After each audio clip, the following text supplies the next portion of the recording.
Ladies and gentlemen, Performance Enhancing Vibes Tuesday. For the last 9 weeks, it has been Fuck Yo Legs Tuesday because we have absolutely decimated massive amounts of volume of squats done cluster style. And so we have built a tremendous amount of hypertrophy and a large base for which we will now stack massive amounts of strength. So we'll be using an alternating A week, B week progression across the 7 weeks with our squats.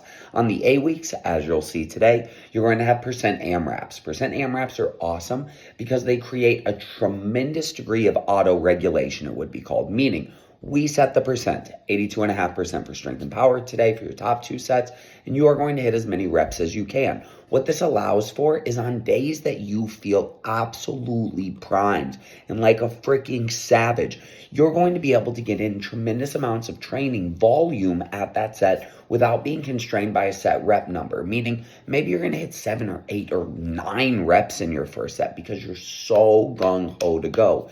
But on days that you don't have that juice, you're still going to get the work in. You're still going to touch the weights that we need you to hit to continue you progressing, but you're not going to feel defeated because you can't hit a certain number of reps that are assigned. So push as hard as you can. Note that when it says AMRAP, it does not literally mean as many reps as possible. You are going to stop when there is any technical breakdown in the movement. So hips are shooting up, knees are doing weird things, you're starting to get that upper back collapse, or when there is a notable decrease in bar speed.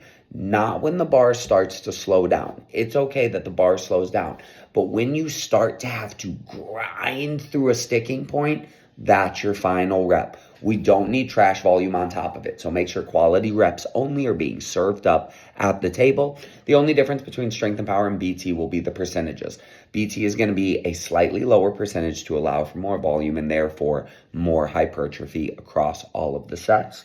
In our B weeks, we will be using a structure of a top set where you're going to work up to a heavy, and then you will be completing density sets after that, where you're going to have a total volume at a prescribed weight based off of your top set, but you're going to get to chunk that up however you want. Same thing allows for a lot of auto regulation while still ensuring that you get in all the prescribed amount of work to keep you ticking up the ladder.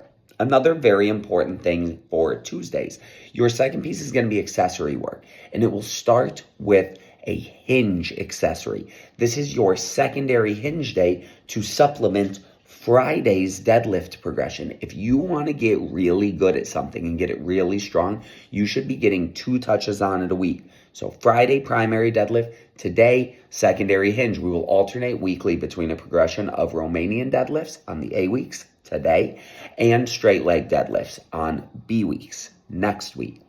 Just because it is your secondary lift does not mean that it's intended to be light. RDLs and SLVLs can both be loaded extremely heavy because they're being used to improve your deadlift, which is obviously a super loadable lift. So push heavy on your RDLs, push heavy in the alternate weeks, and then we will sprinkle on some lunge variations. Today's curtsy lunges are going to be awesome at creating a ton of length through the glute so that we can plump it the cheeks, and then you'll have some awesome dedicated core work to get you peeled and thick in the midsection for the winter. Timing's not great, but it's going to be awesome, and you are definitely still going to have that soreness from Tuesdays that resides for the remainder of the week. Get in there, get after it, move the weights. See you in the jungle.